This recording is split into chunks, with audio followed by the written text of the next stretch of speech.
Hello बच्चों, very welcome to Guruji's physics. Electrostatics का हमारा चैप्टर चल रहा था। आज है लेक्चर नंबर 4। ठीक है, तो आज हम कुछ नए आगे के टॉपिक के बारे में पढ़ेंगे, नए और आगे के टॉपिक्स। तो चलिए जल्दी से गुरुजी का नाम लेकर शुरू करते हैं आज का लेक्चर नंबर 4। ठीक है, तो देखिए लास्ट क्लास में ऐसे हमने क्या पढ़ा था, इलेक्ट्रिक फील्ड इंटेंसिटी के बारे में और इलेक्ट्रिक फील्ड के बारे में। ठीक है, उसमें दो छोटे छोटे चीजें छूट गए थे, वो पहले देख लेते हैं। उसका नहीं, उसके पहले का, कूलम्स लॉ में। ठीक है, एक तो था एप्सिलॉन का यूनिट। आसान है, ऐसे नहीं बोलने से भी आप जान जाते हैं। टू बी मतलब कंप्लीट नॉलेज के लिए बस बोल दे रहा हूँ एक बार।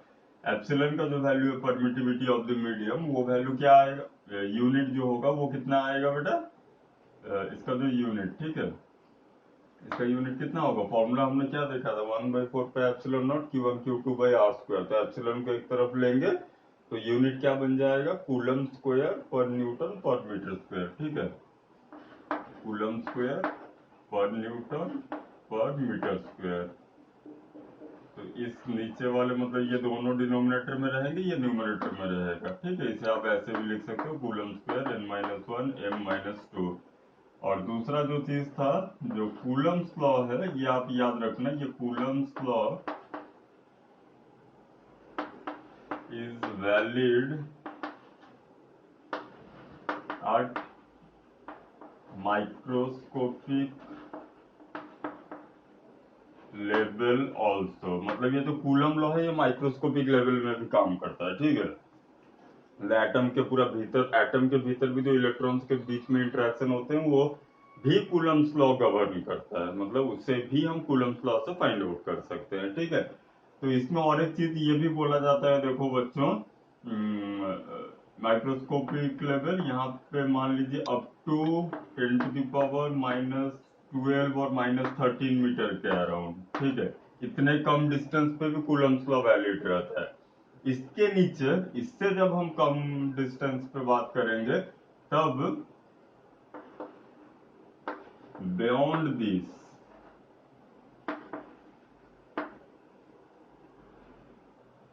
Beyond this small distance.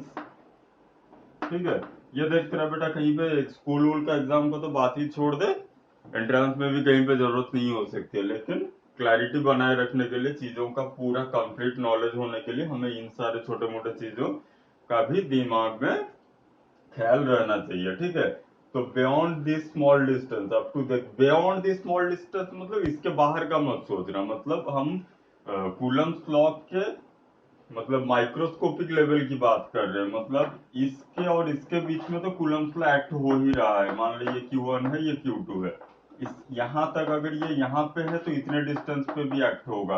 अगर बहुत पास है वहां पे भी एक्ट होगा। बहुत पास इन द सेंस की मान ले दो इलेक्ट्रॉन्स के बीच में, हालांकि इलेक्ट्रॉन्स मूव कर रहे होते हैं, रिवॉल्व कर रहे होते हैं, लेकिन एक इंस्टेंटेनियस मोमेंट की अगर बात करें तो उनमें इलेक्ट्रोस्टैटिक फील्ड भी वो कैरी करते हैं। मतलब वो इलेक्ट्रोस्टैटिक कंडीशन में भी रहते हैं at every fraction of time, और at every what can say, at every instant they are at rest.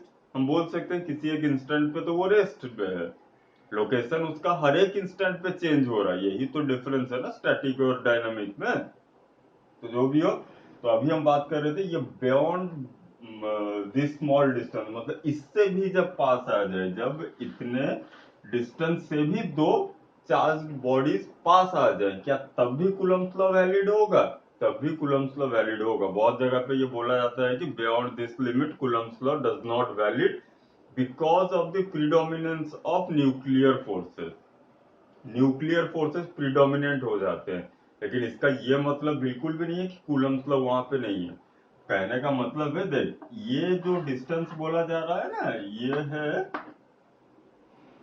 Size of A nucleus, size of A nucleus. ठीक है, तो न्यूक्लियस का साइज मतलब ये बोल रहा है कि ये सपोज न्यूक्लियस का जो डायमीटर है वो है 10⁻⁻12 मीटर या -13 मीटर करीब रहते हैं। तो इसके भीतर कूलम्स लॉ वैलिड नहीं होता है, ये ऐसा बोल देते हैं, लेकिन वैलिडिटी रहता है। लेकिन प्रीडोमिनेंट कौन हो जाता है? प्रीडोमिनेंट हो जाता है न्यूक्लियर फोर्स, जो इतने छोटे से वॉल्यूम के अंदर, इतने छोटे से साइज के अंदर इतने सारे इलेक्ट्रॉन्स को, इतने सारे प्रोटॉन्स के रहने के बावजूद भी उन्हें इलेक्ट्रोस्टैटिक फोर्स ऑफ रिपल्सन से दूर होने नहीं देता है। This is only the fact, ठीक है। यहाँ पे न्यूक्लियर फोर्सेस होते हैं जो इतने मजबूत होते हैं कि भले ही दो प्रोटॉन्स एक दूसरे को रिपेल करके भागने चाहें, लेकिन न्यूक्लियर फोर्स उसे वो करने नहीं देता है। उसका predominancy inside that very small distance और वेरी स्मॉल डायमीटर ज्यादा होता है। This is only the fact behind saying so that the Coulomb's law is not valid beyond this distance or less than this size. इससे कम अगर distance है दो charge particles के बीच में, तो ये वैलिड नहीं है। ऐसा कभी ऐसा नहीं है। फैक्ट ये है कि इसके भीतर न्यूक्लियर फोर्सेस प्रीडोमिनेंट हो जाते हैं। देखिए जैसे कि अभी मैं अगर दो इलेक्ट्रॉन्स को इतना पास लेके आया, अब इलेक्ट्रॉन्स तो न्यूक्लियस के भीतर है नहीं, तो वहां पे क्या कूलम्स लॉ इनवैलिड हो जाएगा? तो वहां पे लॉ, कौन सा लॉ गवर्न करेगा दो चार्ज के बीच में रिपल्सन को? या फिर दो प्रोटॉन्स, दो पॉजिटिवली चार्ज पार्टिकल न्यूक्लियस के बाहर भी तो कहीं अगल बगल आ सकते हैं ना, ठीक है। प्रैक्टिकली सोचेगा तो कभी नहीं आ सकते, क्योंकि बहुत तेजी से उनके बीच में रिपल्सन आएगा, बहुत तगड़ा वाला रिपल्सन होगा जिससे वो उतने पास रह नहीं सकते। उनको उतना पास रखने के लिए न्यूक्लियर फोर्स के लेवल का, या न्यूक्लियर फोर्स जितना ताकतवर हमें किसी एक दूसरे एक्सटर्नल फोर्स से उनको क्या बोले, कन्फाइन करके रखना पड़ेगा, नहीं तो वो भाग जाएंगे, ठीक है, जो कि पॉसिबल नहीं है। हमें पता है यही मेन रीजन है एटम बम के पीछे। एटम बम जितना ताकतवर होता है, इसी की वजह से हम तोड़ देते हैं उस न्यूक्लियस को, जिससे उसके भीतर का एनर्जी, ये जो फोर्स ऑफ रिपल्सन था, वो रिपल्सन अभी मतलब थोड़ा सा क्रैक लगाते ही मतलब ऑलमोस्ट एक बैलेंस्ड कंडीशन में होता है न्यूक्लियर फोर्स और फोर्स ऑफ रिपल्सन। मतलब इसका एक 5 ग्राम ज्यादा हो गया, मतलब ये टूट जाएगा। तो वो थोड़ा सा जो एनर्जी, हाई एनर्जी हम बाहर से प्रोवाइड कर देते हैं। जैसे ही प्रोवाइड करते हैं वो दोनों ब्रेक हो जाते हैं, मतलब वो रिपल्सन को और न्यूक्लियर फोर्स रोक नहीं पाता है। जैसे ब्रेक होता है, बहुत तेजी से वो दोनों एक दूसरे से अलग होते हैं और high amount of energy produce होता है, जो जिसे हम न्यूक्लियर बॉम्ब के रूप में इस्तेमाल करते हैं, ठीक है। तो ये था बेसिक सा कहानी। अभी जो आज का मेन टॉपिक है वो है क्या है, इलेक्ट्रिक फील्ड लाइंस, ठीक है। वेरी इंपॉर्टेंट एंड वेरी मजेदार ऑल्सो, ठीक है। बहुत बढ़िया बढ़िया चीजें इस इलेक्ट्रिक फील्ड लाइन से हमें समझ में आती है, ठीक। Today topic is electric field lines. Electric field lines, ठीक है। देखिए इलेक्ट्रिक फील्ड लाइंस क्या होते हैं। हमने इलेक्ट्रिक फील्ड की बात की थी ना, अभी तू नाम पढ़ के ही थोड़ा बहुत गेस कर ले कि क्या हो सकता है। इलेक्ट्रिक फील्ड पता है हमें, इंटेंसिटी ऑफ इलेक्ट्रिक फील्ड छोड़, उसका तो यहाँ पे कहीं जिक्र नहीं है, लेकिन फिर भी इलेक्ट्रिक फील्ड हमें पता है क्या होता है। कहीं पे एक चार्ज है, उसके चारों तरफ इसका जो इन्फ्लुएंस बिखरा होता है, जिससे उस स्पेस का प्रॉपर्टी मॉडिफाइड हो जाता है, उसे हम कहते हैं electric field of this charge. यही था। तो इलेक्ट्रिक फील्ड लाइंस मतलब ऐसा कुछ लग रहा है कि शायद इस इलेक्ट्रिक फील्ड में कुछ लाइंस होंगे, उन्हें ही इलेक्ट्रिक फील्ड लाइंस कह रहे हैं। मतलब मोटा मोटा से यही दिमाग में आता है अगर हम ऐसा कोई वर्ड सुने और इलेक्ट्रिक फील्ड हमें पता हो, ठीक है। नहीं तो पहले सोचेगा कि इलेक्ट्रिक फील्ड लाइंस की तो बात छोड़ो, वो तो पता है, इलेक्ट्रिक फील्ड क्या है ये बता दो। इन दोनों को हम अलग अलग से तो जानते हैं ना, electric field we know, lines we know from बचपन, तो दोनों को मिला के क्या हो सकता है? तो ऑब्वियस बात है इलेक्ट्रिक फील्ड में कुछ लाइंस हो सकते हैं, ऐसा हमें फील हो रहा है। तो बात सही है, वही चीज है, ज्यादा कुछ रॉकेट साइंस इसमें है नहीं। देख इलेक्ट्रिक फील्ड में किसी एक इलेक्ट्रिक फील्ड में, मतलब एक चार्ज का हो, दो चार्ज का हो, पांच चार्ज के हो, एक से ज्यादा चार्ज के भी इलेक्ट्रिक फील्ड हो सकते हैं कि नहीं, बताया था कि नहीं, याद नहीं आ रहा। देख यहाँ पे एक क्यू चार्ज है, इसका इलेक्ट्रिक फील्ड होगा। यहाँ पे एक माइनस क्यू चार्ज है, ये दोनों अगल बगल ही बैठे हैं, ठीक है। तो इन दोनों को मिला के भी एक इलेक्ट्रिक फील्ड होगा। यहाँ पे एक प्लस टू क्यू चार्ज है, इन तीनों का भी मिला के एक इलेक्ट्रिक फील्ड होगा। यहाँ पे माइनस टू क्यू चार्ज है, इनका भी मिला के एक इलेक्ट्रिक फील्ड होगा, ठीक है। अभी बात करेंगे, समझ जाएगा, लोड मतलब बेकार में अभी बोल दिया, लास्ट में बोलता तो आसानी से बोलता हाँ सर ये इसमें क्या है, ये तो होना ही था, ठीक है। अभी बोल दिया तो शायद थोड़ा कंफ्यूज हो रहा होगा, तो दिमाग से आउट कर लास्ट का 20 सेकंड और आगे सुन। क्या हो रहा है, इलेक्ट्रिक फील्ड लाइंस की हम बात कर रहे हैं। तो इलेक्ट्रिक फील्ड लाइंस क्या होता है, इट इज नथिंग बट हम एक इलेक्ट्रिक फील्ड भी नहीं, इलेक्ट्रिक फील्ड के डिफरेंट पॉइंट्स को हम उनके अप्रोप्रिएट या उनके क्या बोले individual electric field intensity vector से बना देते हैं, ड्रॉ कर देते हैं। इलेक्ट्रिक फील्ड के सारे पॉइंट्स को उनके इंडिविजुअल इलेक्ट्रिक फील्ड इंटेंसिटीज या फिर इंटेंसिटी ऑफ इलेक्ट्रिक फील्ड जो वेक्टर था उन वेक्टर से उसको रिप्रेजेंट कर देते हैं, ठीक है।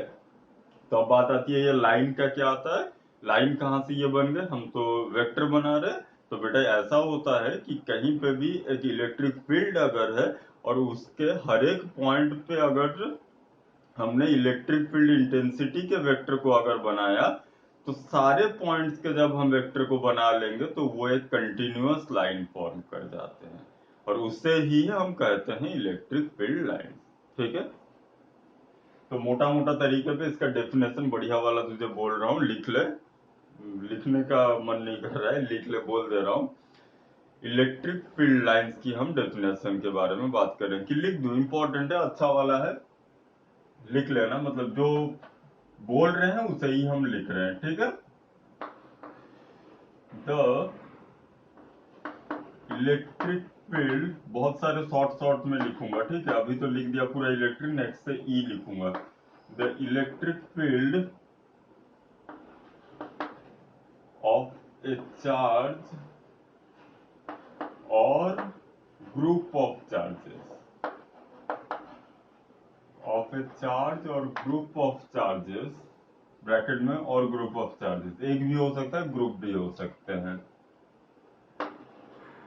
When represented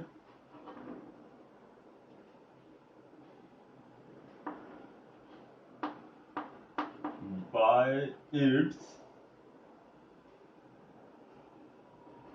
electric field intensity, the EFI लिखा हूं मैं, इलेक्ट्रिक फील्ड इंटेंसिटी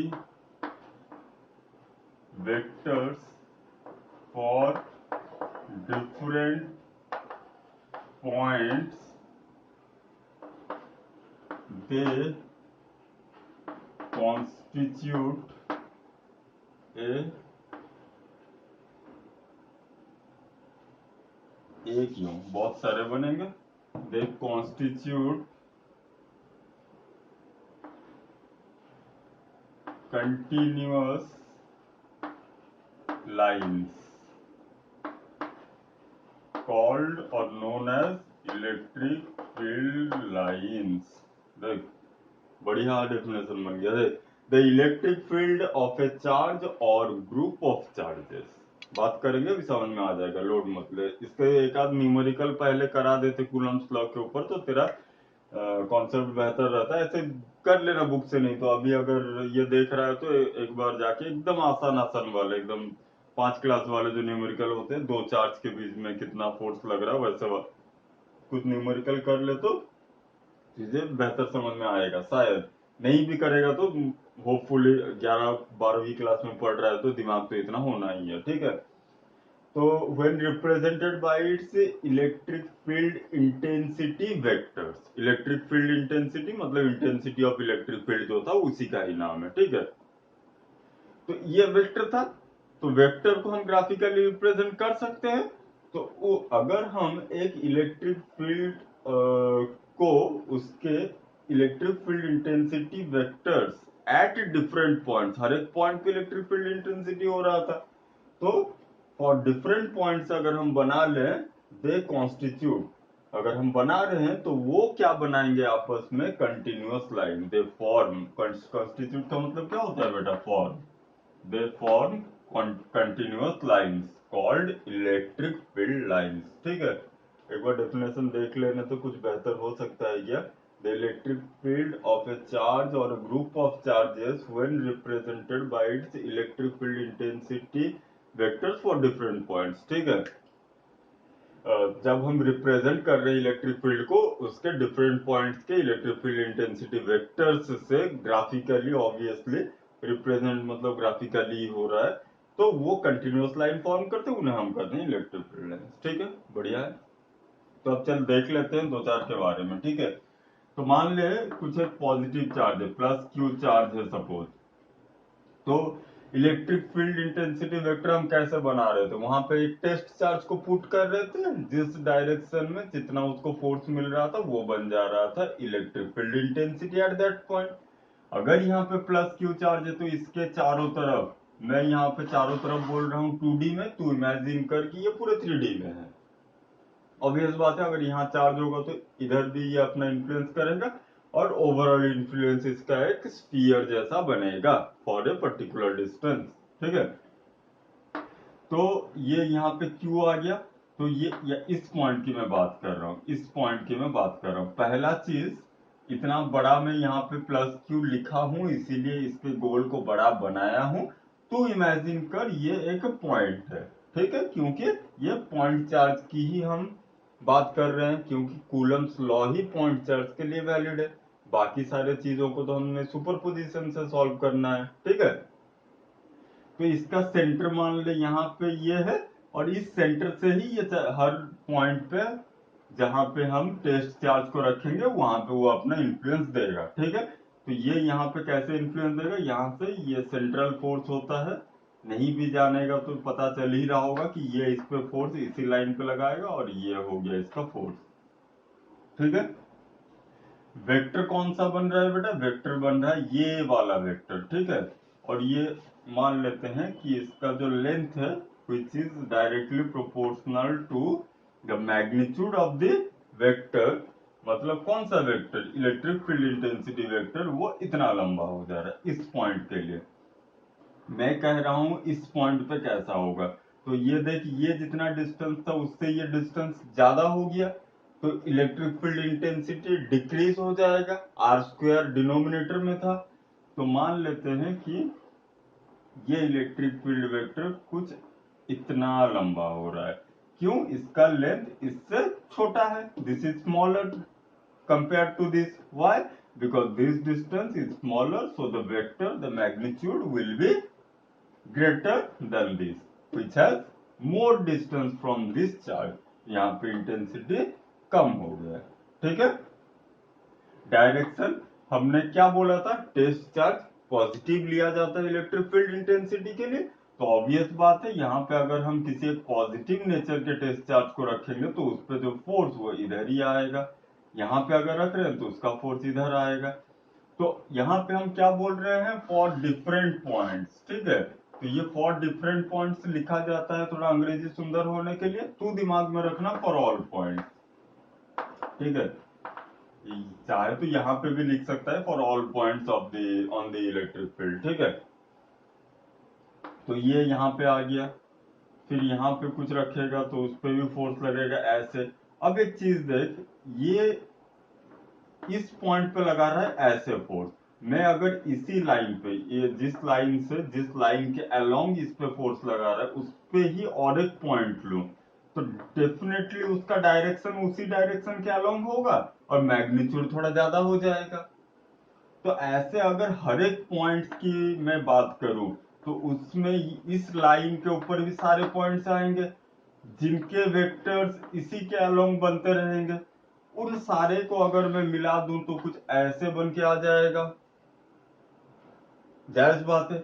इन सारे को अगर मिला दूं तो कुछ ऐसे बन के आ जाएगा। इसके अगर मैं इस पॉइंट की अगर बात करूं इस डायरेक्शन के अलोंग, तो ये कुछ ऐसे बन के आ जाएगा। अगर इस डायरेक्शन की बात करूं तो ये कुछ ऐसे बन के जाएगा, इस डायरेक्शन की बात करूं तो ये कुछ ऐसे बन के जाएगा। तो what we can say, we can draw the electric field lines due to a positive charge in this manner. हमने क्या किया, हमने दो चार ऑब्जर्वेशन पॉइंट्स ले लिए, वहां पे इलेक्ट्रिक फील्ड लाइंस बना के हमने चेक किया, फिर थोड़ा सा कॉमन सेंस का तड़का लगाया। अगर यहाँ पे ये इलेक्ट्रिक फील्ड लाइन ऐसे जा रहा है तो इस पॉइंट पे एग्जैक्टली उसी डायरेक्शन होगा, मैग्नीट्यूड थोड़ा अलग होगा। तो अगर हम इस लाइन के अलोंग, इस लाइन के अलोंग हर एक पॉइंट की बात करें तो उनके इलेक्ट्रिक फील्ड लाइंस के जो वेक्टर होंगे वो इसी लाइन के अलोंग चल रहे होंगे, मैग्नीट्यूड सबका अलग अलग होगा। तो अगर हम उन सारे वेक्टर्स को ज्वाइन करें तो ये कंटिन्यूअस लाइन फॉर्म हो जा रहा है, इसे ही हम कहते हैं इलेक्ट्रिक फील्ड लाइंस।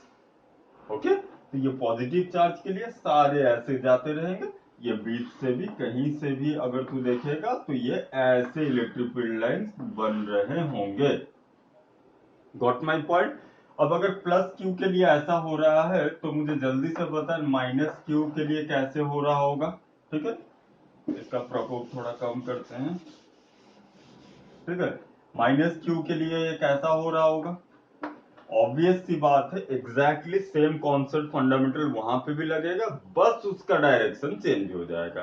क्यों चेंज हो जाएगा, it is just a matter of chance कि हमने जो टेस्ट चार्ज लिया था वो पॉजिटिव इन नेचर था, ये by default we have predefined it. So ठीक है, तो यहाँ पे अगर हम नेगेटिव टेस्ट चार्ज को रखेंगे तो ये नेगेटिव चार्ज उसको अट्रैक्ट करेगा, तो इसके जो इलेक्ट्रिक फील्ड लाइंस बन जाएंगे वो कैसे बन जाएंगे, हर जगह से भीतर की तरफ। गॉट माई पॉइंट, हर जगह से भीतर की तरफ इलेक्ट्रिक फील्ड लाइन।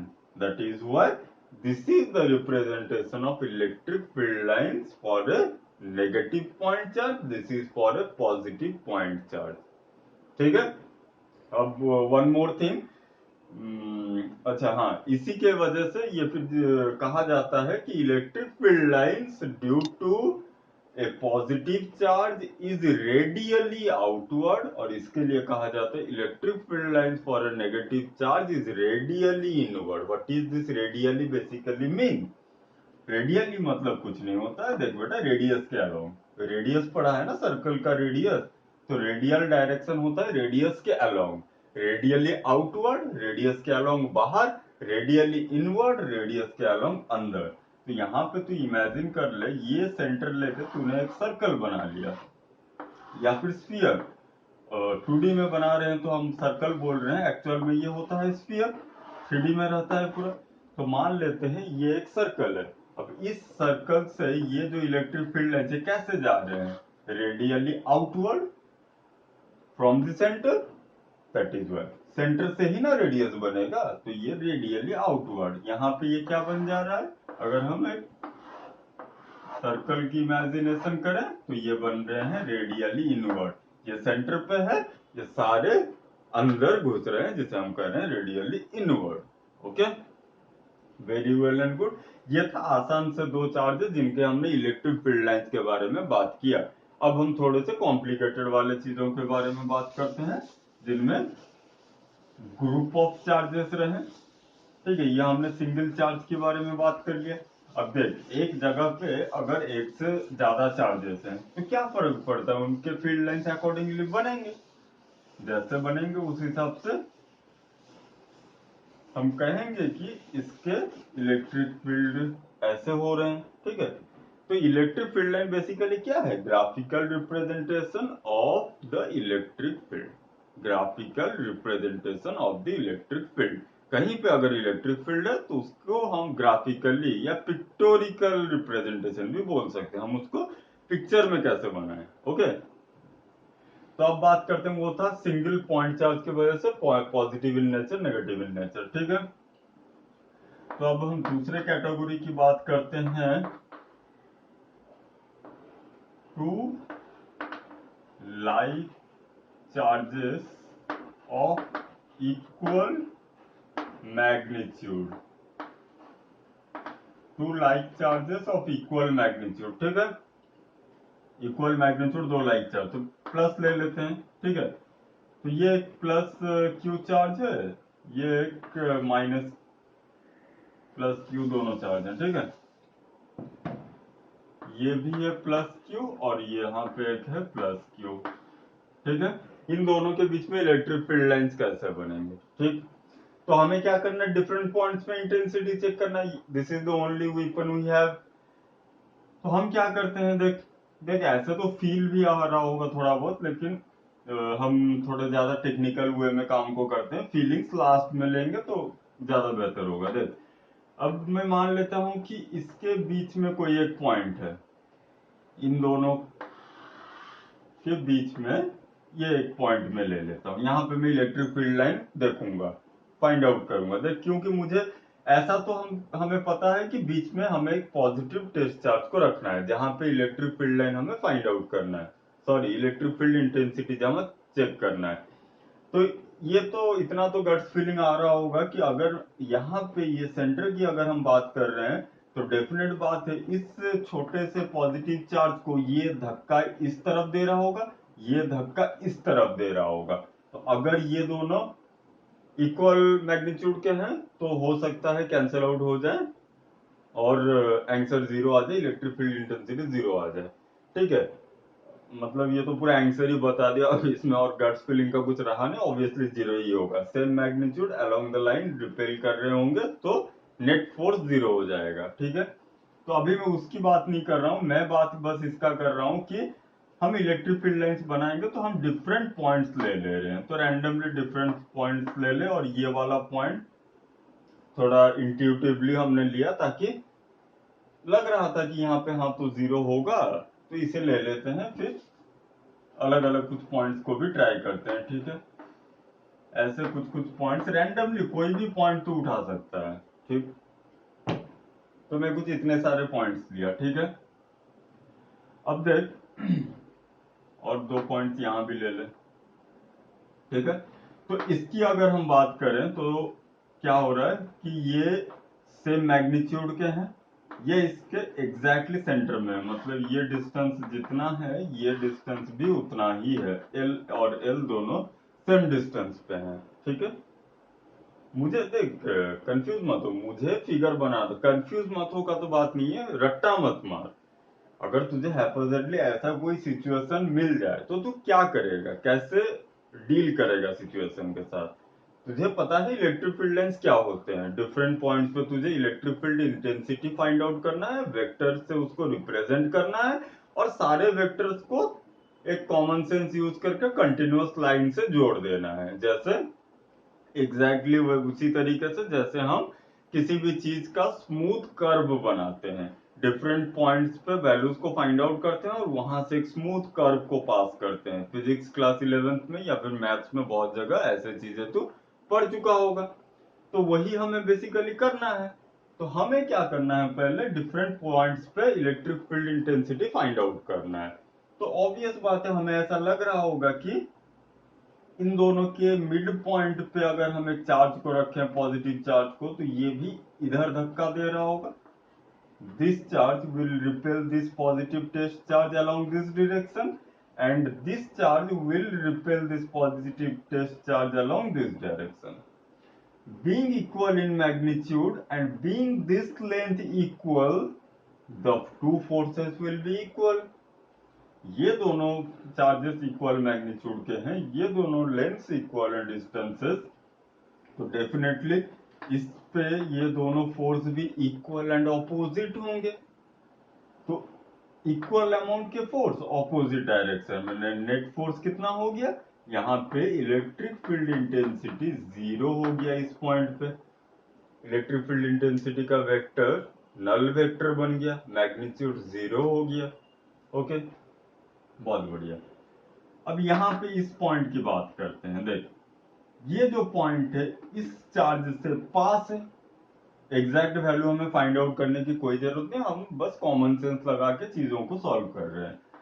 ये पास है तो इस पे जो फोर्स लग रहा होगा वो इस डायरेक्शन में लग रहा होगा, मान ले कि इस पॉइंट पे ये वेक्टर लग रहा है, ठीक है, ये बस अलोंग द लाइन बात कर रहे थे। इस पॉइंट पे इस चार्ज की वजह से जो लगेगा वो कुछ इस लाइन के अलोंग लगेगा, सेंटर टू सेंटर हमने ज्वाइन किया, और उसका डायरेक्शन कुछ इधर होगा। लेकिन अब एक चीज देख, ये पॉइंट इससे बहुत पास है, इससे बहुत दूर है, तो डेफिनेटली ये वेक्टर लंबा होगा, ये वेक्टर छोटा होगा। तो लेट्स मेक इट स्मॉल। ये हमें दो वेक्टर मिल गए, इसका रिजल्टेंट हमें आसानी से बनाना आता है। हम क्या करेंगे, इस पैरेललोग्राम को कंप्लीट करेंगे। इस पैरेललोग्राम को हमने कंप्लीट कर दिया।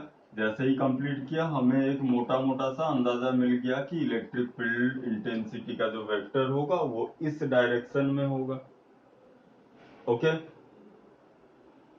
यहाँ पे इस पॉइंट की बात करते हैं, इससे भी सेम कहानी हो रहा होगा। ये ज्यादा रिपेल कर रहा होगा, ये कम रिपेल कर रहा होगा।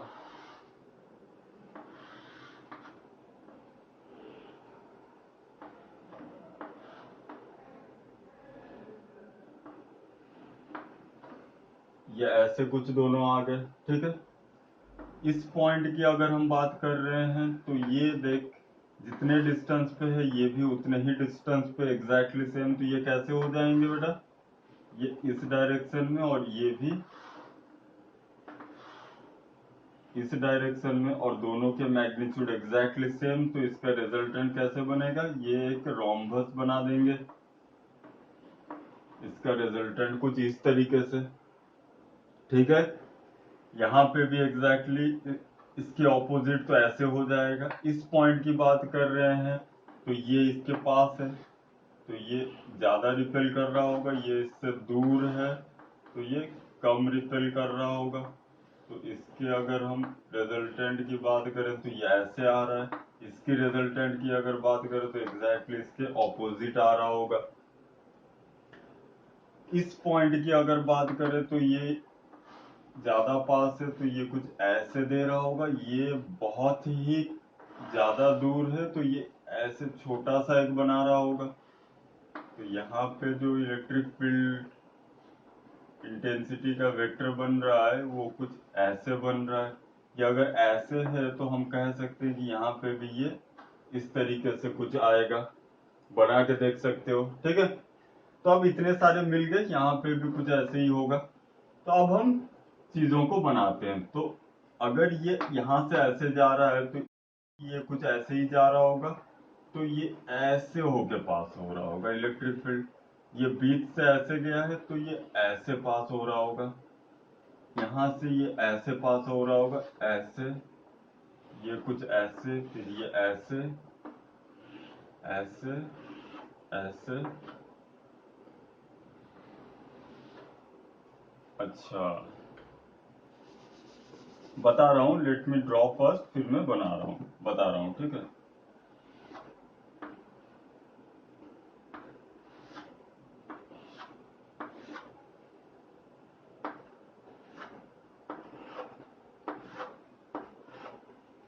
ठीक है, बहुत ही क्लमजी सा दिख रहा है, लेकिन कॉन्सेप्ट समझ जाएगा तो कुछ क्लमजी नहीं, आराम से समझ में आएगा। देख हमने क्या किया है, देख हर एक पॉइंट पे इलेक्ट्रिक फील्ड इंटेंसिटी को फाइंड आउट किया, 2 4 8 10 कॉमन सेंस लगा के कुछ पॉइंट्स ले लिए, जिसका अगर इलेक्ट्रिक फील्ड इंटेंसिटी हम निकाल दे रहे हैं तो हमें एक मोटा मोटा सा अंदाजा हो जाएगा कि इलेक्ट्रिक फील्ड लेंथ कैसे बन रहा है। तो हमने अकॉर्डिंग ले लिया, बीच वाले सेंटर पॉइंट्स को इसलिए लिया क्योंकि हमें पता है यहाँ पे इलेक्ट्रिक फील्ड 0 हो जाएगा।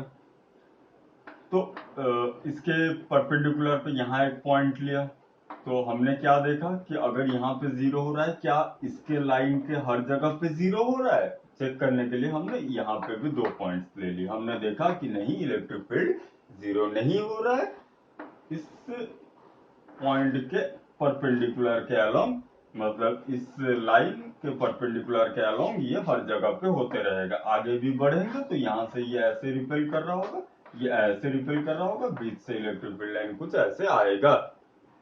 ओके, तो अब देख बात ये हो रहा है, जैसे ही हमने इतना सारा बनाया तो हमें एक मोटा मोटा अंदाजा लग गया कि यहाँ पे इलेक्ट्रिक फील्ड लाइन ऐसे हो रहा है, तो ये लाइन कुछ इस तरीके से जा रहा होगा। अगर हम चाहें तो बीच में और 2 पॉइंट्स लेके भी देख सकते हैं। चलो जल्दी से देख लेते हैं। इस पॉइंट की हम बात कर रहे हैं।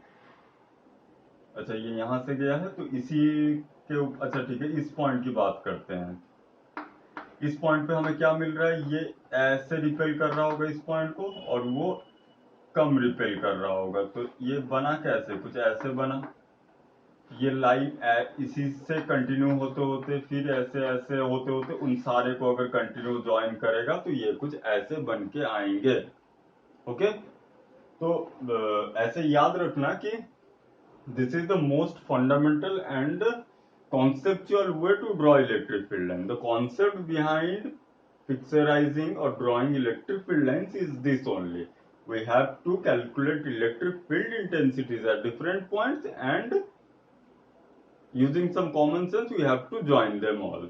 ठीक है, मतलब एक कंटिन्यूस कहीं से बन रहा है तो हम उसे ज्वाइन करेंगे। ऐसा नहीं कि इसको लेके इसके साथ जोड़ दिया। वो एक दो बनाते ही तुझे पता चल जाएगा कि मोटा मोटा आइडिया बन जाएगा। लेकिन बात यह है कि सर इलेक्ट्रिक फील्ड लाइंस क्या इतना मेहनत करके ही बनता है?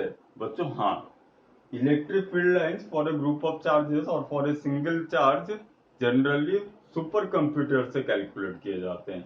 बहुत ही कॉम्प्लिकेटेड सा मैटर बन के आता है।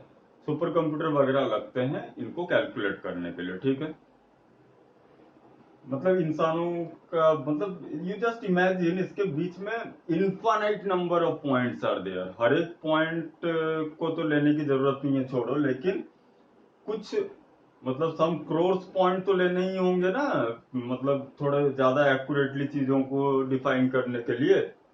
इनफाइनाइट नंबर ऑफ पॉइंट्स हम डाल सकते हैं। हर एक पॉइंट के लिए electric field intensity find out करना इट्स नॉट पॉसिबल। ठीक है, तो सुपर कंप्यूटर्स वगैरह का इस्तेमाल किया जाता है, लेकिन उससे जो रिजल्ट बन के आता है हम उससे कुछ इंट्यूशन बना सकते हैं। जिस तरीके से अभी हमने बोला कि अगर ये यहाँ से जा रहा है तो डेफिनेटली इलेक्ट्रिक फील्ड लाइन कुछ ऐसे ही जा रहा होगा, हमने कॉमन सेंस अप्लाई कर दिया। ठीक है, लेकिन उस कॉमन सेंस से भी थोड़ा आसान है कॉमन सेंस, उसके बारे में अभी हम थोड़ा सा बात कर लेते हैं जिससे तेरे लिए चीजें आसान होंगी।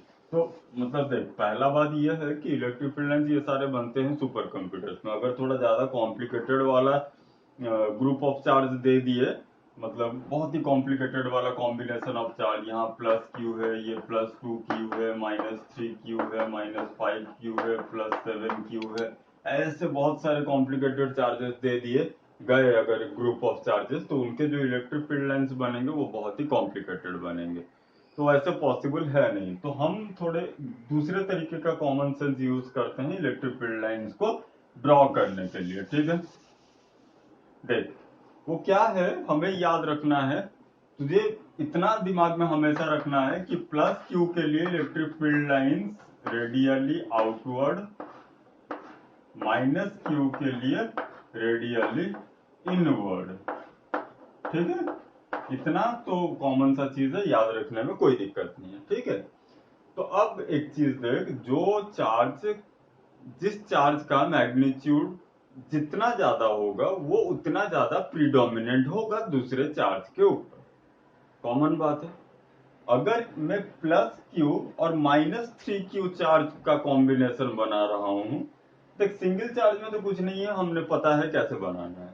दिक्कत आती है कॉम्बिनेशन ऑफ चार्जेस में। जैसे यहाँ पे दो इक्वल मैग्नीट्यूड के लाइक नेचर के दो चार्जेस थे, combination of two like natured equal magnitude charges. ठीक है, तो वहां पे ही हमें चीजों को ज्यादा इंट्यूटिव बनाना है, यही हमारा मेन मकसद है।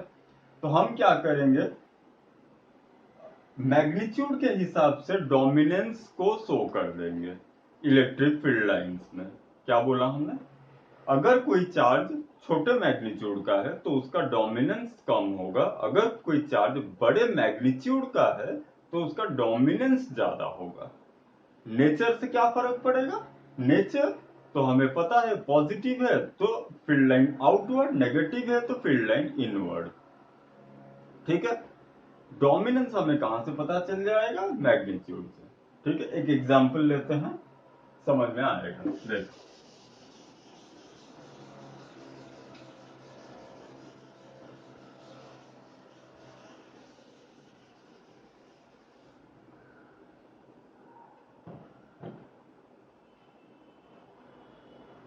इसी की ही बात कर लेते हैं। जैसे कि यहाँ पे प्लस क्यू चार्ज है और ये खुशी खुशी अपने खुशबू को चारों तरफ बिखेरे हुआ था। ठीक है, ये पूरा दूर दूर तक ऐसे जा रहे हैं, अपने खुशबू को बिखेर के ये खुशी से बैठा था। कौन? ये प्लस क्यू चार्ज। वो ऑल ओके। हमने इसके पास और एक प्लस क्यू चार्ज को लेके आ गए। ठीक है, ये दूर से एक प्लस क्यू चार्ज को पकड़े और उठा के लाके यहां पहुंचा दिए। ठीक है, तो जैसे ही ये चार्ज यहां आ गया, ये प्लस क्यू चार्ज आ गया, इसका भी अपना इलेक्ट्रिक फील्ड लाइंस था। ऑब्वियस बात है, चार्ज है तो इलेक्ट्रिक फील्ड बना रहा है अपने चारों तरफ, और इलेक्ट्रिक फील्ड मतलब रिप्रेजेंट कैसे करेंगे? इलेक्ट्रिक फील्ड लाइन से, मतलब इलेक्ट्रिक फील्ड है इसका, तो उसी इलेक्ट्रिक फील्ड को आप कैसे दिखाएं? फील्ड लाइन से दिखा रहे हैं। तो ये जो इलेक्ट्रिक फील्ड इसका है, इलेक्ट्रिक फील्ड लाइन ये बना, तो ये देख एक पॉजिटिव, मतलब इस पॉजिटिव से फोर्स इस तरफ आ रहा है, लाइन ऑफ फोर्स, इसकी वजह से ये इस तरफ आ रहा है, इसकी वजह से ऐसे जा रहा है, इसकी वजह से ऐसे जा रहा है। तो ये क्या करेंगे? टकराएंगे, एक दूसरे को रिपेल करेंगे। यही तो होता है लाइक चार्जेस का, रिपेल करेंगे। तो ये इस वाले को बोलेगा तू ऐसे भाग, ये बोलेगा तू ऐसे भाग, ये बोलेगा तू ऐसे भाग, तो ये ऐसे बन गया, ऐसे बन गया।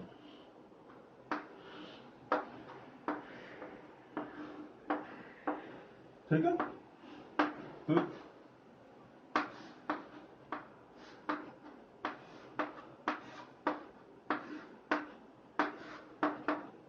समझ में आया? ये जैसे फील कर थोड़ा, ये जैसे ही हमने इन दोनों को पास लाया, तो जो इलेक्ट्रिक फील्ड लाइन ऐसे आसान तरीके से थे, वो ऐसे रिपेल हो रहे हैं, ऐसे रिपेल, मतलब पास नहीं जाएंगे हम। इनको हम जबरदस्ती दबा रहे हैं, जबरदस्ती पास ला रहे हैं।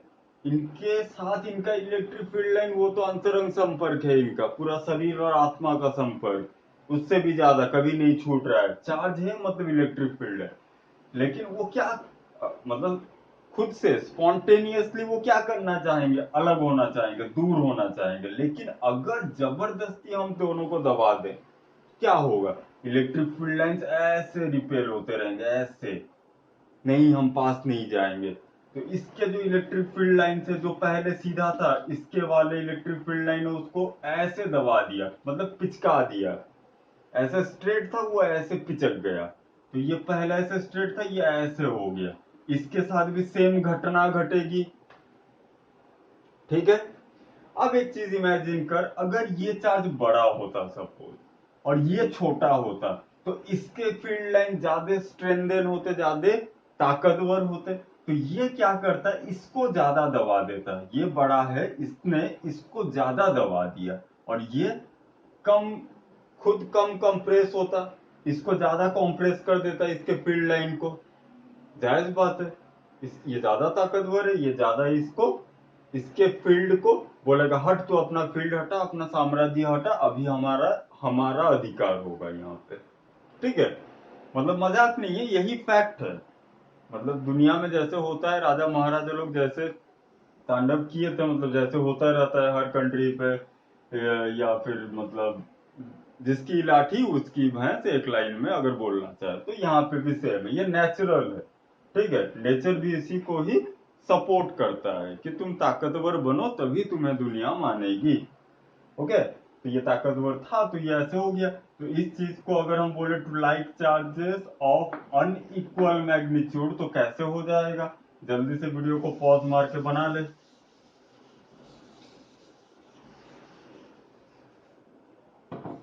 क्लास लंबा चल रहा है, अभी जल्दी जल्दी कर रहा हूँ, तो फील लेते हुए प्रैक्टिस करते रहना। ठीक है, तो हम बोल रहे हैं कि प्लस 2q चार्ज है और प्लस q चार्ज है। अब देख, प्लस 2q का डंडा सपोज यहां तक, ठीक है, मतलब प्लस 2q इतने डिस्टेंस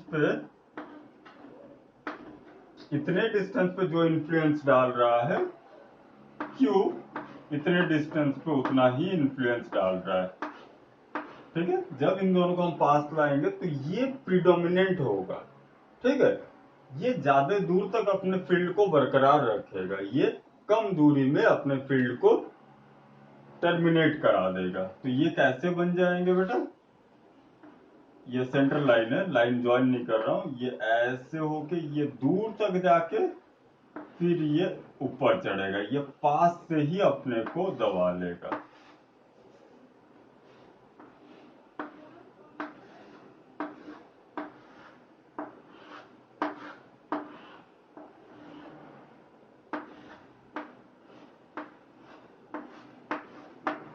समझ में आ रहा है, फील आ रहा है पूरा, कुछ नहीं है। ये ज्यादा ताकतवर था, इसका जो इन्फ्लुएंस वो मेंटेन रहा फॉर ए लार्जर डिस्टेंस, इसका जो इन्फ्लुएंस वो शॉर्टर डिस्टेंस पे कोलैप्स हो गया। Why? Because it is of less strength being of less magnitude of charge. ये ज्यादा मैग्नीट्यूड का था, इसका स्ट्रेंथ ज्यादा रहा। ठीक है, तो ये जो पॉइंट है इसे हम बड़ी आसानी से फाइंड आउट कर सकते हैं। क्या होगा इसका, इस चार्ज से जितना दूरी ये है, मतलब हम बस इतना कह रहे हैं कि इस चार्ज की वजह से इस पॉइंट पे जितना फोर्स इधर लग रहा होगा, इस पॉइंट पे इस चार्ज की वजह से उतना ही फोर्स इधर लग रहा होगा, तभी ये वाला पॉइंट क्या बन जाएगा, न्यूट्रल पॉइंट बन जाएगा। मतलब जितने फोर्स इधर उतना ही फोर्स इधर, यहाँ पे दोनों का बराबरी सेम है। इसी वजह से ना ये यहां तक आया और ये यहां तक आया, मतलब मिड पॉइंट है ये दोनों का। स्ट्रेंथ के हिसाब से ये मिड पॉइंट है, मतलब यहाँ पे तुम्हारा जितना हक हमारा भी उतना ही हक। तो इस पॉइंट को हम इजीली फाइंड आउट कर सकते हैं। हमारे पास इलेक्ट्रिक फील्ड इंटेंसिटी का फॉर्मूला है के, मतलब 1/4πε0 Q, जो कि है 2Q अपॉन ये मान लेते हैं R1 डिस्टेंस है, ठीक है, और ये मान लेते हैं R2 डिस्टेंस है। ठीक है, तो ये E1 की हम बात कर रहे हैं जिसका चार्ज है 2Q, ये क्या हो जाएगा R1 स्क्वायर, E2 क्या हो जाएगा K, इसका है Q और डिस्टेंस है R2 का स्क्वायर। ठीक है, तो इन दोनों का अगर हम डिवाइड कर दें, मतलब if E1 equal to E2, या फिर जनरल वाला ही ले ले, डिवाइड कर दे पहले, जनरल वाला ले ले। ठीक है, तो ये कितना हो जा रहा है E1 upon E2, E1 upon E2, के कैंसिल, Q कैंसिल, कितना आ गया बेटा 2 अपॉन, अच्छा 2R1 square upon 1 upon R2 का स्क्वायर डिनोमिनेटर में। ओके, तो ये क्या हो जाएगा, R2 ऊपर जाएगा, R1 नीचे आएगा, तो आ गया क्या E1 upon E2 is equal to R2 ऊपर जाएगा। सही कर रहे हैं क्या, हाँ, R2 square to R1 square, ये एक बढ़िया रिलेशन बन के हमारे पास आ गया।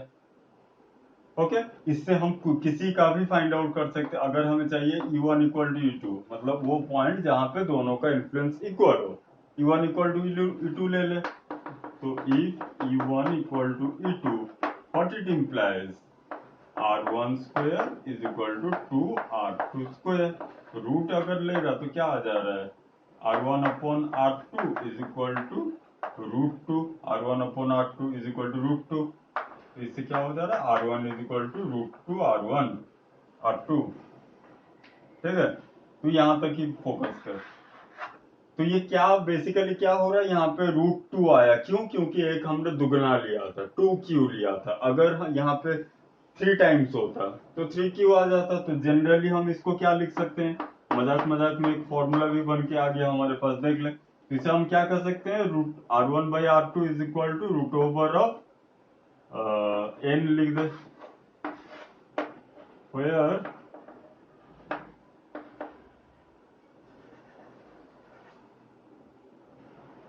R1 R2 है, R1 किसका है, बड़े वाले का, R2 है छोटे वाले का। तो यहाँ पे क्या लिख सकते हैं,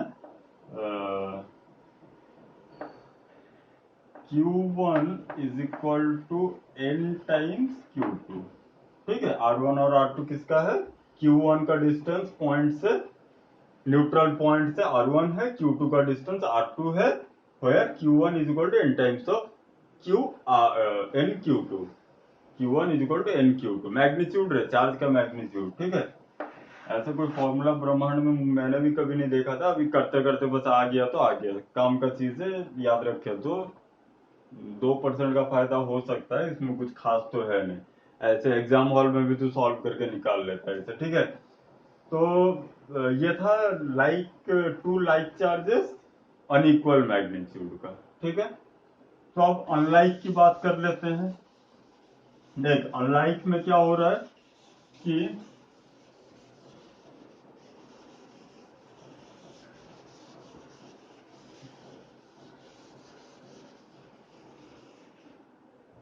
देख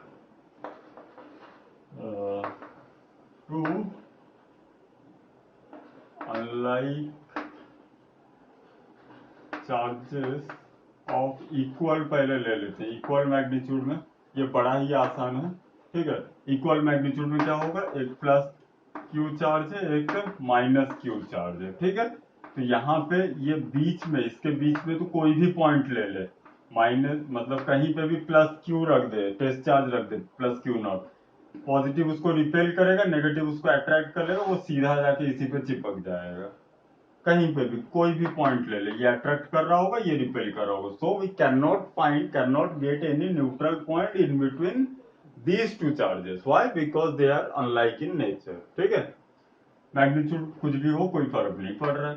तो यहाँ पे क्या होगा, सीधा एक लाइन इस लाइन के अलोंग कहीं पे भी तू अगर ले रहा है, टेस्ट चार्ज को रख रहा है, उन सबका डायरेक्शन इधर ही होगा, किसी का मैग्नीट्यूड ज्यादा किसी का कम, लेकिन डायरेक्शन एक तरफ, ठीक है। यहाँ पे अगर हम बात करते हैं तो इस पे ये रिपेल किया, ये अट्रैक्ट किया, लेकिन कम किया क्योंकि ये दूर ज्यादा है इससे, ये पास है, तो इसका कुछ ऐसे बना, ये और ये, ठीक है। फ्री हैंड बना रहा हूं, स्केल पेंसिल यहाँ लगाना उचित नहीं है। एक इनके बीचों बीच देखते हैं, इनके बीचों बीच क्या घटना घट रही है।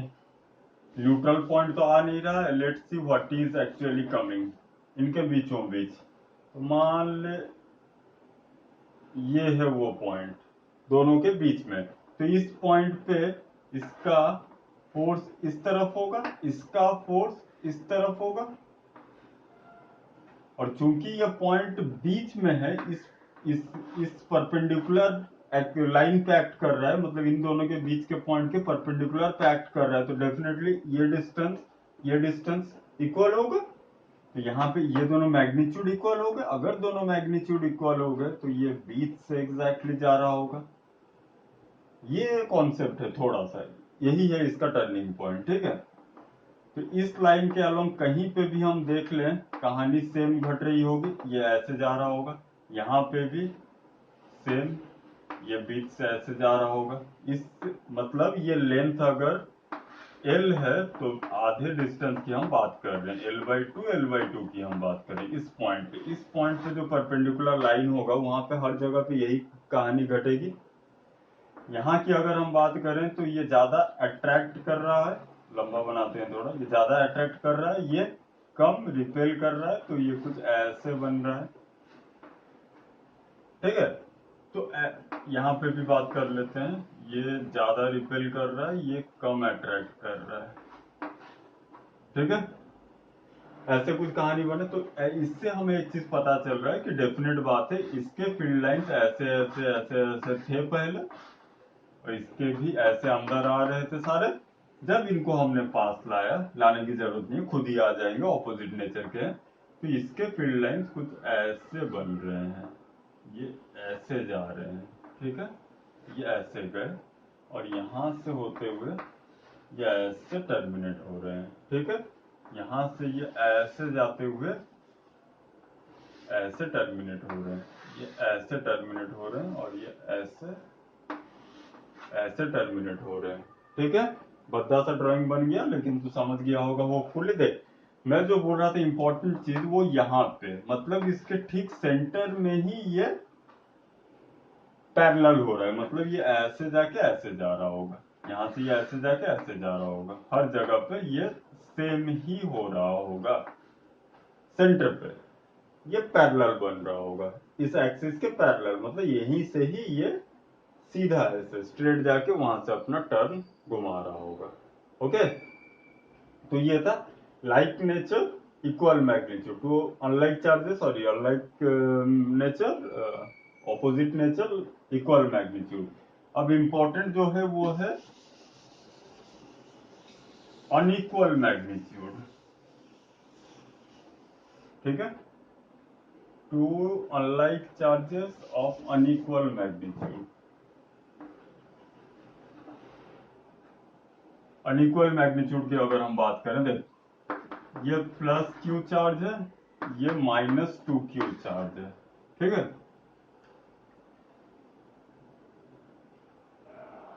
ओके। तो अब यहाँ पे देख, यहाँ पे पहले मुझे ये बता, न्यूट्रल पॉइंट कहीं आ सकता है कि नहीं आ सकता है? न्यूट्रल पॉइंट कहीं बनेगा या नहीं बनेगा? ऑब्वियसली यहाँ पे पॉसिबल हो रहा है। कैसे? देख, ये प्लस इन दोनों के बीच में, इन दोनों के बीच में कहीं पे भी मैं एक चार्ज को रखूं तो ये रिपेल कर देगा, ये अट्रैक्ट कर लेगा, चार्ज मूवमेंट हो जाएगा, न्यूट्रल पॉइंट नहीं आएगा। न्यूट्रल पॉइंट मतलब जहां पे इलेक्ट्रिक फील्ड या फिर इंटेंसिटी जीरो हो, मतलब दो ऑपोजिट डायरेक्शन में इक्वल अमाउंट का फोर्स लग रहा हो, जो एक दूसरे को कैंसिल करके वहां पे नेट फोर्स जीरो बना दे रहे हो। ठीक है, that is only neutral point. Okay, तो न्यूट्रल पॉइंट कहीं पे हमें मिल नहीं रहा है। हम क्या करेंगे, अगर हम बात करें इस लाइन के एक्सटेंशन पे, अगर कहीं देखें तो एक चीज देख, ये माइनस टू क्यू है, तो ये इसका जो इन्फ्लुएंस है, मान ले कि इस वाले पॉइंट पे, इस पॉइंट पे इसका जितना इन्फ्लुएंस है, इसका उतना ही इन्फ्लुएंस हो सकता है। एग्जैक्टली सेम वे में यहाँ पे भी अगर बात करें किसी एक डिस्टेंस पे, ये ज्यादा रिपेल कर रहा होगा और ये इतने डिस्टेंस पे उतना ही अट्रैक्ट कर दे रहा होगा। समझ पा रहा है कि नहीं? अगर हम बात करें इस कॉम्बिनेशन वाले चार्ज के लिए एक न्यूट्रल पॉइंट है, तो वो कहाँ पे मिल सकता है? वो ऐसे कहीं एक पॉइंट पे, मतलब इन दोनों के बीच के बाहर कहीं मिल सकता है। वहां पे इसका जो फोर्स इस तरफ होगा रिपल्सन का, उतने ही मैग्नीट्यूड का फोर्स ये डाल रहा होगा इस तरफ। तो ये दोनों फोर्सेस कैंसल आउट हो गए, being opposite and equal in magnitude, and the neutral point we get here for this type of combinations। ये मतलब प्लस माइनस टू क्यों लिखा हूं? Just to represent this charge is of greater magnitude compare to this. यहाँ पे 1.5 भी हो सकता था, 5 भी हो सकता था, एनी नंबर ग्रेटर देन 1। इसका जितना मैग्नीट्यूड है उससे कोई एक बड़ा चार्ज की हम बात कर रहे हैं। ओके, तो अब यहाँ पे एक चीज देख, इसका जो इन्फ्लुएंस, अच्छा और एक चीज देख, यहाँ पे ये रिपेल कर रहा है, ये अट्रैक्ट कर रहा है, एक बात हुआ। अभी मैं अगर और एक पॉइंट की बात कर रहा हूं, मान ले यहाँ पे इस पॉइंट पे, इस पॉइंट पे तो इमेजिन कर कि अगर ये भी पॉजिटिव नेचर का होता, या फिर ये दोनों अगर लाइक नेचर के होते, इससे जस्ट प्रीवियस वाले केस में नहीं, प्रीवियस के प्रीवियस वाले केस में जैसे हमने देखा था क्यू और टू क्यू चार्ज के बारे में, वहां पे हमने क्या देखा था कि इसका ये जो मैग्नीट्यूड है दोनों का, वो रिप्रेजेंट करता है इनके इन्फ्लुएंस को। ठीक है, कंफ्यूज मत होना, फिर से रिपीट कर रहा हूं। देख, ये इनका जो मैग्नीट्यूड है वो उनका मतलब क्या बोले, डोमिनेंसी शो करता है। वो कितने मजबूत हैं, कितना वो शक्तिशाली हैं, कितना उनका प्रभाव रहेगा, स्पेस में उनका कितना दबदबा रहेगा, ये उसके मैग्नीट्यूड पे डिपेंड करता है। नेचर से क्या फर्क पड़ रहा है बेटा? नेचर तो बस डायरेक्शन को शो कर रहा है, लेकिन मैग्नीट्यूड से दबदबा पता चल रहा है। अब अगर ये 2q चार्ज है तो इसका दबदबा इस चार्ज से ज्यादा रहेगा, तो इसका फील्ड लाइन कुछ ऐसे थे,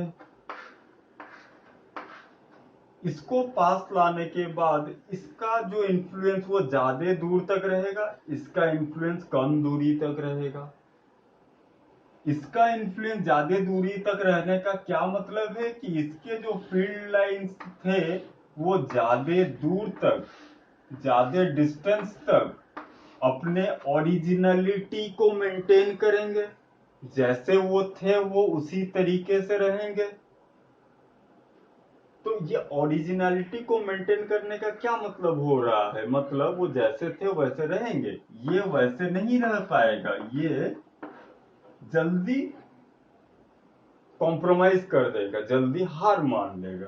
तो इसके थोड़ा इमेजिन कर, थोड़ा फील करके क्या हम बोल सकते हैं कि ये इतने दूरी तक गया फिर इसके साथ मिक्स हो गया, ये इतने दूरी तक गया फिर ये ऐसे आ गया, ये गया और ये ऐसे, ये कुछ इस तरीके के फील्ड लाइंस बन रहे हैं। समझ पा रहा है? इसका बड़े मैग्नीट्यूड की वजह से दबदबा ज्यादा, इसका छोटे होने की वजह से दबदबा कम, और ये डायरेक्शंस मिल गए हमें। ठीक है, I am just trying to let you know कि ये चीजें बहुत ही कॉम्प्लिकेटेड है, सुपर कंप्यूटर लेवल के कैलकुलेशन से ये बनते हैं। ठीक है, आज अगर टाइम हुआ तो थोड़ा 5 मिनट में तेरे को बता भी दूंगा कि इसके कैलकुलेशन कितने कॉम्प्लिकेटेड होते हैं। लेकिन हमें एग्जाम में आईआईटी वगैरह में भी पूछ लेता है आजकल, आजकल ने बहुत पहले पूछता था, आजकल और नहीं पूछ रहा है। तो अच्छे अच्छे क्वेश्चन इसके बन पाते हैं, उसके नेचर का एक प्रेडिक्शन, एक आइडिया होना दिमाग में ये जरूरी है बच्चे का, 11th 12th के बच्चे का उस आइडिया का दिमाग में होना जरूरी है, जिसकी वजह से ये चीजें हमें अभी जानना पड़ रहा है। ओके, तो हम क्या कर रहे हैं, उस बस आइडिया को एक ले रहे हैं कि ये बन क्या रहा है। ठीक है, तो उस आइडिया के लिए हमने क्या बोला, जो बड़ा चार्ज होगा उसका फील्ड ज्यादा दूर तक अपने को रखेगा, जो छोटा चार्ज होगा वो जल्दी कॉम्प्रोमाइज कर लेगा, जल्दी हार मान लेगा। सिंपल है। तो ये थी बात, ये इसकी वजह से ये कैसे हो गया, कुछ इस तरीके के इलेक्ट्रिक फील्ड लाइंस बने। ओके, अब देख, दो दो तीन चीजें यहाँ पे इंपॉर्टेंट है। पहला चीज, ये जो मैं ऐसे बना दिया हूं ये ऐसे नहीं बनते हैं, एक्चुअली ये ऐसे आके परपेंडिकुलर, क्योंकि निकले हर कोई परपेंडिकुलर। हमने क्या देखा था, पॉइंट चार्ज की वजह से रेडियली आउटवर्ड होता है ना, तो हर कोई यहां से निकलेगा परपेंडिकुलर फिर वो घूम जाएगा, तो ये सारे ऐसे होके घूमेंगे। ठीक है, ऐसे होके जाएंगे, ना कि स्ट्रेट ऐसे इंक्लाइंड में नहीं लगेगा, सारे रेडियली आउटवर्ड होने हैं। ठीक है, इसके भी केस में सेम, हालांकि यहाँ पे तो सेम ही बना है। ठीक है, अब इस पॉइंट की बात करते हैं, यहाँ पे क्या हो रहा है बेटा, इस पॉइंट पे दोनों का फोर्स 0 हो जा रहा है, तो यहाँ के फील्ड लाइंस कुछ इस तरीके से आ रहे होंगे। ठीक है, अब मोस्ट इंपॉर्टेंट थिंग, सारे कैटेगरीज खत्म हो गए और कोई कैटेगरी बचा नहीं, अब तेरे को कैसे भी क्वेश्चन देने से तू कर पाएगा। लेकिन मोस्ट इंपॉर्टेंट थिंग देख, ये प्लस क्यू चार्ज है, ये -2 क्यू चार्ज है, ये तो पूरा चार्ज ही हट गया रे, बीच में साफ करके लिखने दे। ये प्लस क्यू चार्ज है, ये -2 क्यू चार्ज है। ठीक है,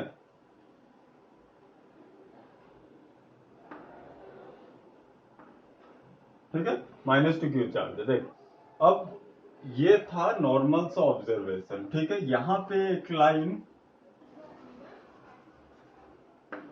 ये है न्यूट्रल पॉइंट। ठीक है, तो इस नेगेटिव -2 क्यू चार्ज का सारे जो फील्ड लाइंस है वो इसकी तरफ अट्रैक्ट हो रहे होंगे, क्योंकि ये भूखे थे, इनको खाना चाहिए था, खाना इसको यहाँ दिखा। तो ये फील्ड लाइंस के मतलब अगर ये मैग्नीट्यूड एग्जैक्टली Q और 2Q है, तो एक चीज तुझे समझ आ रहा होगा कि इस प्लस Q को पूरा न्यूट्रलाइज कर देगा इस चार्ज का आधा हिस्सा, मतलब प्लस क्यू को न्यूट्रलाइज कर देगा -Q, है यहाँ पे -2Q, तो -Q और बच गया, इसको न्यूट्रलाइज किया -Q ने, और -Q चार्ज अभी भी बचा हुआ है। वो बचा हुआ चार्ज कहाँ जाएगा बेटा, वो इसके तरफ तो अट्रैक्ट हो ही जाएगा और फिर ऐसे निकल जाएगा। क्यों, क्योंकि यहाँ पे न्यूट्रल पॉइंट है, और यहाँ का भी सेम कंडीशन, ये ऐसे निकल जाएगा। डायरेक्शन कैसे, अंदर की तरफ, क्यों, क्योंकि नेगेटिव है, तो ये ऐसे डायरेक्शन का बनेगा। ये पूरा इलेक्ट्रिक फील्ड लाइन। ठीक है, बहुत ही क्लमजी हो गया, दोबारा मैं और मिटा के बनाने के हालत में नहीं हूँ। बट अच्छा, यहाँ पे ये टच नहीं हो रहा है, कैसे बन गया है। ठीक है, तू इमेजिन कर ले कि कुछ इस तरीके से बनेगा। अगर तू लॉजिक समझ गया होगा तो तुझे बनाने में कोई दिक्कत नहीं होगी। ठीक है, तो ये था बेसिक सा कहानी। तो इसके कुछ ऐसे बनेंगे। ये याद रखना कि हमेशा परपेंडिकुलर ही जाके टर्मिनेट होंगे या इनिशिएट होंगे। ठीक है, कुछ दो चार पॉइंट्स अभी बता दे रहा हूँ, लेकिन इंपॉर्टेंट यहाँ पे और एक चीज है, वो ये है कि देख, इसका जो माइनस क्यू चार्ज एक्स्ट्रा हो गया था वो ऐसे होके ऐसे निकल जाएंगे इसके फील्ड लाइंस। लेकिन और एक चीज भी तुझे दिमाग में ये रखना है कि इस वाले कॉम्बिनेशन को, इस कॉम्बिनेशन को जब हम बहुत दूर से ऑब्जर्व कर रहे होंगे, इस कॉम्बिनेशन को जब हम बहुत दूर से ऑब्जर्व कर रहे होंगे, तो हमें ये कैसे दिखेगा? हमें ये बस दिखेगा एक minus Q charge, minus Q charge दिखेगा। क्यों? क्योंकि ये प्लस क्यू को इसके माइनस क्यू ने न्यूट्रलाइज कर दिया। मतलब अगर हम दोनों चार्जेस को ऐड करें तो plus Q minus two Q, मतलब plus Q plus minus two Q, उसी को मैं लिखा था plus Q minus two Q is equal to how much, minus Q. तो इन दोनों के मिलने से बनेगा बस माइनस क्यू, उसे ही हम दूर से देख पा रहे होंगे। इस दूर से देख पाने का क्या मतलब है? यही मैं बस बोलना चाह रहा हूं कि अगर हम दूर से देखें तो हमें दिखेगा कि एक पॉइंट चार्ज जिसका इलेक्ट्रिक फील्ड कुछ ऐसा है, जिसका इलेक्ट्रिक फील्ड कुछ ऐसा है, और ये चार्ज कितना है, माइनस क्यू। मतलब बीच में एक माइनस क्यू चार्ज बैठा रहने से उसका इलेक्ट्रिक फील्ड का रिप्रेजेंटेशन जैसे होता, यहाँ पे भी वैसा ही रिप्रेजेंटेशन होगा। मतलब इतने सारे झमेलों के बाद, इतने सारे क्लमजीनेस के बाद, कॉन्सेप्ट वगैरह ड्राइंग जो भी है सब होने के बाद, लास्ट में जब इसको हम दूर से देख रहे होंगे तो हमें दिख रहा होगा कि बस इलेक्ट्रिक फील्ड लाइंस इसमें रेडियली इनवर्ड इंजेक्ट हो रहे हैं। ओके, क्यों? क्योंकि ये नेट जो चार्ज यहाँ पे है ये है माइनस क्यू का। यही अगर प्लस क्यू का नेट चार्ज बन जाता तो electric field lines radially outward जा रहे होते। Okay, so that is all. अभी दो चार पॉइंट्स होते हैं इलेक्ट्रिक फील्ड लाइंस के, उनको मैं जल्दी जल्दी बोल दे रहा हूँ, बुक में मिल जाएंगे आराम से। कोई ऐसा बुक दुनिया में बना नहीं है जिसमें इलेक्ट्रिक फील्ड लाइंस के प्रॉपर्टीज ना लिखे हों। फिजिक्स का बुक ऑब्वियसली, हिंदी के बुक में मत ढूंढना बेटा। ठीक है, हर बुक में रहता है, मैं बस बता दे रहा हूँ मीनिंग क्या क्या होता है। पहला चीज ये कि electric field lines originate from a positive from a positive charge and terminates radially. Electric field lines originate radially from a positive charge and terminates radially to a inside in a negative charge. ठीक है, देखा था हमने। दूसरा चीज, electric field lines never intersect. ये बहुत important point है, electric field lines never intersect. मतलब कि ऐसे प्लस क्यू और माइनस क्यू चार्ज का बना रहा है और ऐसे ले लिया, तो यहाँ पे ये जो इंटरसेक्ट हो गया, it is not possible. Why? बहुत आसान से इसका एक्सप्लेनेशन है। अगर ये इंटरसेक्ट हो रहे हैं तो इस पर्टिकुलर पॉइंट पे दो इलेक्ट्रिक फील्ड बन रहे हैं, दो इलेक्ट्रिक फील्ड बन जा रहे हैं। ठीक है, अच्छा ठीक है, उससे पहले और एक पॉइंट जान ले कि electric field lines are tangent to the electric field intensity at that point. Electric field lines passes tangentially to the electric field vector at any point। ये सही पॉइंट है, ये मतलब सही लाइन अभी बोला, मतलब थोड़ा सुनने में अच्छा लग रहा है। Electric field lines passes tangentially, electric field line passes tangentially to the electric field intensity vector at any point। ठीक है, तो इससे क्या हो रहा है, ये ऐसे अगर ये एक लाइन हो गया, डायरेक्शन हो गया, ये एक डायरेक्शन हो गया, इस पॉइंट पे इलेक्ट्रिक फील्ड तो एक ही हो सकता है ना बेटा। इसका इन्फ्लुएंस 5-6 और चार्जेस हैं, सबका इन्फ्लुएंस इस पे गिरेगा और नेट एक ही रिजल्टेंट वेक्टर बन के आएगा ना, सारे वेक्टर्स का एडिशन होने के बाद एक ही रिजल्टेंट वेक्टर होता है, चाहे 5 वेक्टर हो, चाहे 2 वेक्टर हो, चाहे 500 वेक्टर हो, overall resultant should be one. So that is why there should be only one direction to that resultant electric vector. तो वो एक के लिए एक ही डायरेक्शन होना है, लेकिन यहाँ पे हमने क्या बोला अभी कि electric field lines passes tangentially to the electric field at any point. तो उस कंडीशन में क्या हो जा रहा है, ये एक डायरेक्शन इधर आ गया, एक डायरेक्शन ऐसे आ गया, तो ये एक ही पॉइंट पे इलेक्ट्रिक फील्ड के 2 डायरेक्शन शो कर दे रहे हैं. तो इधर हुए तो सोचेगा तुझे समझ में आएगा कि इंटरसेक्ट अगर हो रहे हैं तो इलेक्ट्रिक फील्ड एक पॉइंट पे 2 डायरेक्शन में है, और ऐसा हो नहीं सकता क्योंकि resultant for a group of vectors should always be one resultant vector can come. ठीक है, तो ये था कैन नेवर इंटरसेक्ट. और एक चीज आजकल बुक में दिखता नहीं है, लेकिन तू दिमाग में रखेगा तो चीजें बेहतर रहेगी कि electric field lines repel each other longitudinally. Sorry, electric field lines repel each other laterally and contract each other longitudinally. कहने का मतलब यह है कि इसी पॉजिटिव नेगेटिव की अगर हम बात कर रहे हैं, देख इसके इलेक्ट्रिक फील्ड लाइंस कुछ ऐसे बन रहे थे, अभी हमने देखा, ठीक है, ऐसे बन रहे थे, ठीक. तो डायरेक्शन दे देते हैं, ठीक है.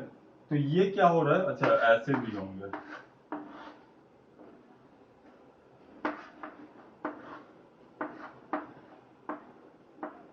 ठीक है. ये क्या हो रहा है, ये लाइन क्या बोल रहा है, electric field lines contract longitudinally, मतलब ये जो लंबाई है ये ऐसे कॉन्ट्रैक्ट होना चाहेगा. ये रीजन है कि पॉजिटिव और नेगेटिव चार्जेस अट्रैक्ट होते हैं. ये रीजन कुछ नहीं है, हमने देखा ऐसा हो रहा है प्रैक्टिकली, तो हमने उसी से ही पॉइंट बनाया. असलियत मतलब सच्चाई क्या है कि ये नेचर में घट रहा है, ये इलेक्ट्रिक फील्ड लाइंस वगैरह वगैरह ये तो हमने बनाया है ना, चीजों को पढ़ पाने के लिए, बच्चों को पढ़ा सकने के लिए हमने बनाया है. असलियत क्या है, ये रिपेल होना, अट्रैक्ट होना. सच्चाई तो बस इतनी है, अट्रैक्ट एंड रिपल्सन. ठीक है, तो हमने क्या बोल दिया कि इलेक्ट्रिक फील्ड लाइंस से कॉन्ट्रैक्ट होते हैं लॉन्गिट्यूडनली और रिपेल होते हैं लैटरली. मतलब ये प्लस अगर 2 चार्ज ले आए तो इनके फील्ड लाइंस ऐसे बन रहे थे, ठीक है, ये ऐसे बन रहे थे,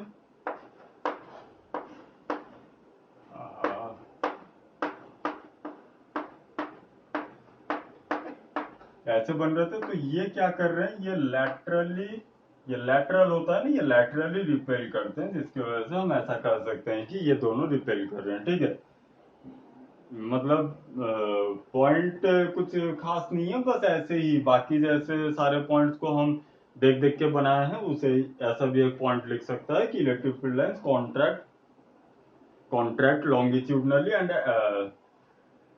repel laterally. Okay, so that is all. अच्छा ठीक है, यहाँ पे एक इम्पोर्टेंट चीज वहां स्टार्टिंग में बोलना चाहिए था, भूल गया था. देख यहाँ पे ये पॉजिटिव है, ये नेगेटिव है, तो यहाँ पे एक लाइन देख ऐसे निकल जा रहा है और यहाँ से एक लाइन ऐसे घुस रहा है. ठीक है, तो ये बेसिकली क्या है, होना तो नहीं चाहिए, लेकिन कंटिन्यूअस बहुत सदियों से ऐसे ही माना जा रहा है कि सारे इलेक्ट्रिक फील्ड लाइंस यहाँ पे ऐसे आके सीधा सीधा टर्मिनेट नहीं हो जाते हैं. कुछ इलेक्ट्रिक फील्ड लाइंस बहुत दूर से जाके टर्मिनेट होते हैं. मतलब ये मान ले कुछ ऐसे गया, दूर से गया, फिर यहाँ आके इसमें इन हुआ. ठीक है, बहुत दूर से. इनको कहा जाता है these electric field lines extends up to infinity and terminate and meet at infinity. Extends up to infinity and meet there. बहुत दूर तक जाते हैं, फिर वहां पे अपने से प्यार मोहब्बत जता के मिल जाते हैं. ठीक है, और एक चीज यहाँ पे अगर इसी वाले कॉम्बिनेशन को तू बहुत दूर से देख रहा है तो तुझे क्या पता चलेगा, कोई इलेक्ट्रिक फील्ड लाइन दिखेंगे ही नहीं. ये जो इंफिनिटी वाला मैटर है, यहीं पे धोखा खा जाता है. मुझे पता नहीं क्यों बनाते रहते हैं, लेकिन धोखा खा जाता है। ये बोला जाता है कि इन्फिनिटी पे जाके मीट कर रहे हैं, और अगर एक प्लस चार्ज एक नेगेटिव चार्ज इक्वल मैग्नीट्यूड के हैं तो इन्फिनिटी पे ये जीरो दिखना चाहिए।